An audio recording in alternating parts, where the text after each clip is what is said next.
وعن خط بارليف صانع الانتصار لمصر والقضاء على الصهاينة بيسعدنا ان احنا نواصل الحوار مع سيادة العميد مهندس سامي رسلان ليحدثنا عن ذلك. اتفضل. اهلا بحضرتك. طبعا خط بارليف اتقال عليه انه اكثر خطوط الدفاعيه مناعه في العالم، حتى اكتر من خط ماجينو اللي كان معمول في فرنسا. وبرضه علشان ولادنا والجيل الجديد ما عاشوش الفتره ديت، خط بارليف كان عباره عن كتلات من خرسانيه، قفص حديد محطوط فيه كتل حجاره وزلط وحاجات من ديت. فوق منها قضبان السكه الحديد بتاعت خط العريش اتحطت فوق منها. بعد كده طبقه تانية، بعد كده في ساتر ترابي وصل في بعض الاحوال ل 27 متر ارتفاع. دي كان فتره الاستنزاف، كانت بتحصل ضربات برضو اثناء الاستنزاف بالدبابات وبالمدفعيه، علشان الفتحات اللي معموله في الخط ده او في الحصن ده عشان الاسرائيليين يضربوا اي حد بالنار كانت بتتدمر.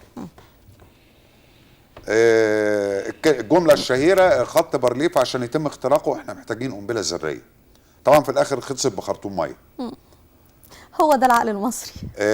كان من ضمن التحصينات اللي معموله مواسير تحت سطح القناه واصله على خزانات نابلم، بحيث ان مع بدايه العبور يبتدي يفتح المواسير ديت. النابلم ماده بتركيبها بمجرد ما تختلط بالهواء بتشتعل. يعني طبعا هي كانت اول ما اتعملت النابلم كانت اختصار لحاجه اسمها بلميتات الصوديوم. اتطورت طبعا بعد كده، بس دي كانت كفيله انها تخلي سطح القناه عباره عن جهنم الايدة.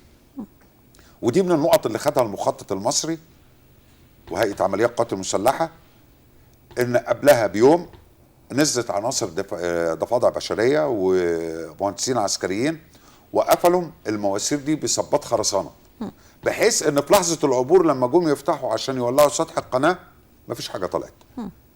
كان في تخطيط جيد. وعلى فكره يعني يمكن تعليقا على نقطه التخطيط في مصر، مصر فيها تخطيط ممتاز جدا بس بتفتقد المتابعه.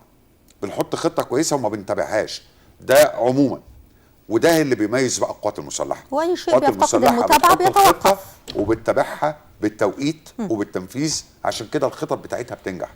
عشان كده الانتاجيه بتاعتها لما جم يعملوا القوات المسلحه الوقت الدقيقه فيها لها حساب، زي ما قلت لحضرتك. انما احنا عندنا كل واحد في مصر عامه الوقت مفتوح الوقت براح. لا ما بقول لحضرتك يعني التليفونات الكباري زي ما قال العقيد فؤاد، كل الحاجات دي بتقول الناس دي بتشتغل بكفاءه في خطه، في متابعه للخطه وتنفيذ.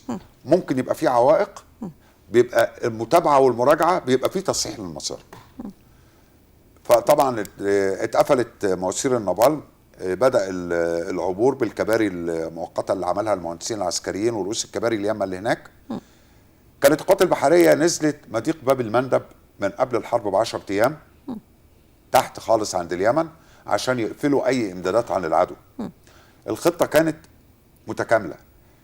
طيارات 222 طياره طالعين من مختلف مطارات الجمهوريه في نقط مختلفه، كلهم بيعدوا من فوق القناه في نفس الوقت.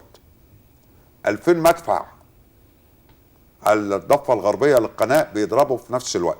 الكلام ده كله بيخلي الخصم اللي قدامي يستخبى، يخلوه ما يقدرش يعترض القوات اللي بتعبر. وتم العبور واتعملت رؤوس الكباري هناك، وبدأ يبقى لنا قوة موجودة على أرض سيناء، الأرض اللي اتسرقت مننا كام سنة واللي كانت عرضة للبيع الفترة اللي فاتت، والحمد لله ربنا ستر يعني.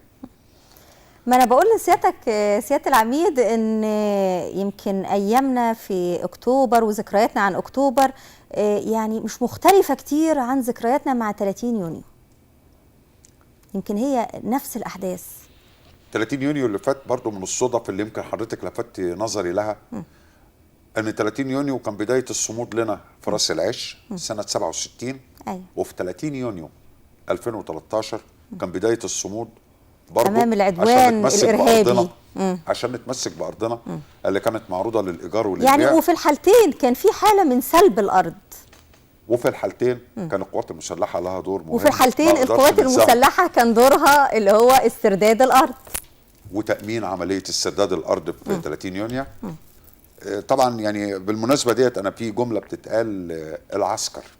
العسكر دي يمكن نقبل انها تتقال ايام ما كان في العثمانيين في مصر، ايام ما كان في المماليك، ايام ما كان في الانجليز، ايام ما كان في الفرنساويين دول عسكر، دول اجانب موجودين على ارضنا نقول عليهم العسكر.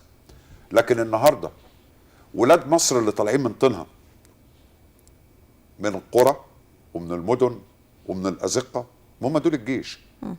ولادنا واخواتنا ابويا وعمي وخالي واخويا وابني. ما ينفعش يتقال عليهم كلمه العسكر دي، اهانه للشعب المصري.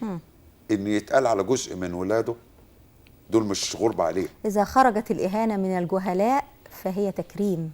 وبعدين احنا يكفينا ان رسولنا صلى الله عليه وسلم خير من كرم جنود مصر وقال عنهم انهم خير اجناد الله على الارض.